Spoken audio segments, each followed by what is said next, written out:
Hey guys, welcome back to Oliver's One Take.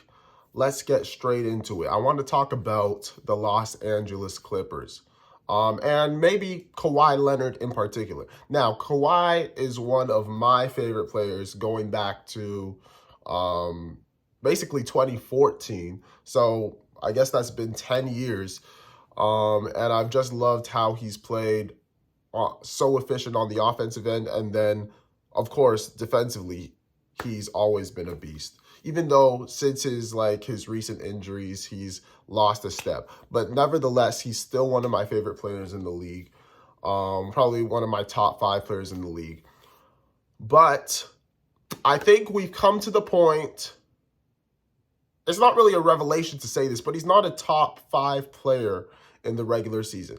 In the playoffs, though, I think he always lives up to the expectation of leading a team and having a stronghold on the game.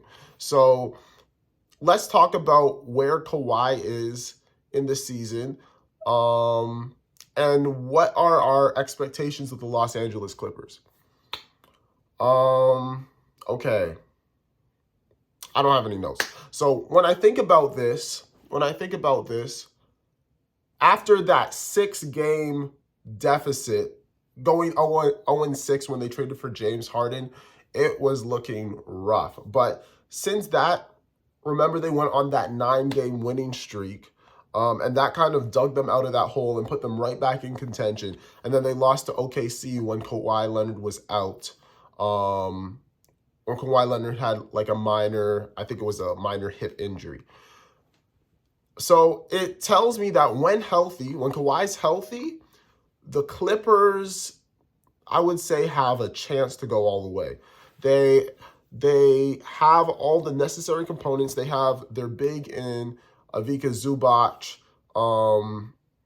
James Harden's been doing wonders being their starting point guard, facilitating and being able to be a scoring 20 points a night on a regular basis.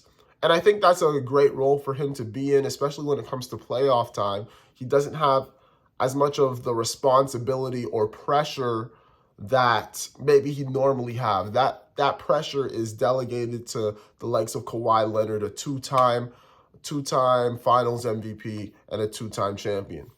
They have their 3 main scorers in Kawhi and Paul George and James Harden. They have size with Zubac, Daniel Tice, and that guy, I think his last name's like Coffee or something, or Kofi, something like that. He's like their backup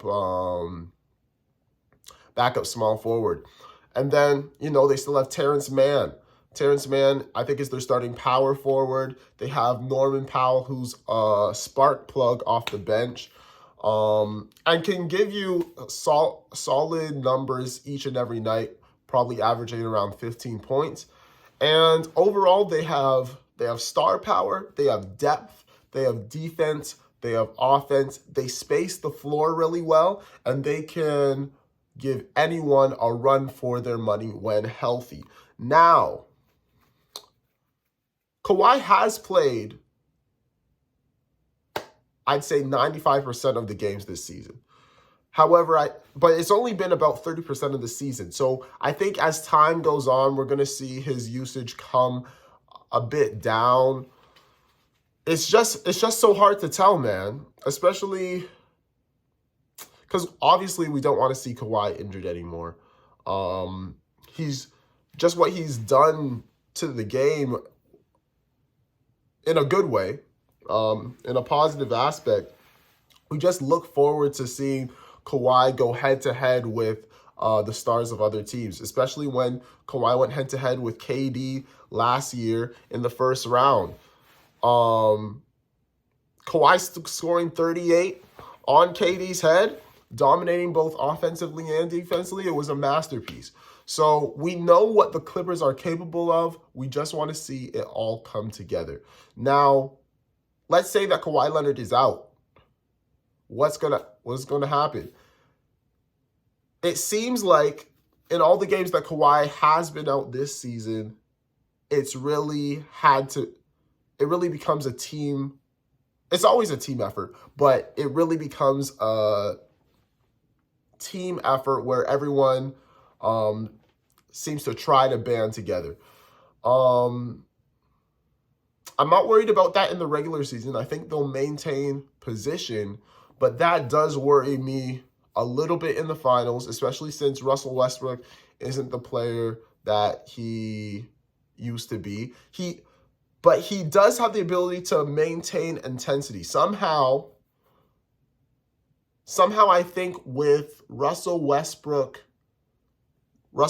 personality and the energy that he brings, I think it'll help Paul George remain confident in those situations. I think it'll help James Harden be aggressive. That's the main thing. I want to see James and I want to see Paul George be aggressive on the offensive end in the playoffs if Kawhi is out. Because we all know, I think my expectations for the Clippers, if healthy, are to make it to the NBA Finals. Potentially, I can see the Clippers winning the whole thing. But that only happens if Kawhi's there. I think without that, maybe they make it to, the conference finals. They lose to Denver. They could lose to OKC. They could, without Kawhi, they could lose to the Lakers. The Lakers need to do something at the deadline. But that's something for another day. So I'm really high on the Clippers right now. They're definitely one of the teams that I've been paying attention to win the league. Kawhi's not a top 5 player in the regular season, but when the lights are the brightest, we can expect the 24.4 points that he has in the regular season to become like a 35. So I'm really happy with what I'm seeing with the Clippers right now, and we'll see how they do as the season continues. All right, that's all I got for you guys today. Please like, comment, share, and subscribe, and I'll catch you guys on the next one. All right, deuces.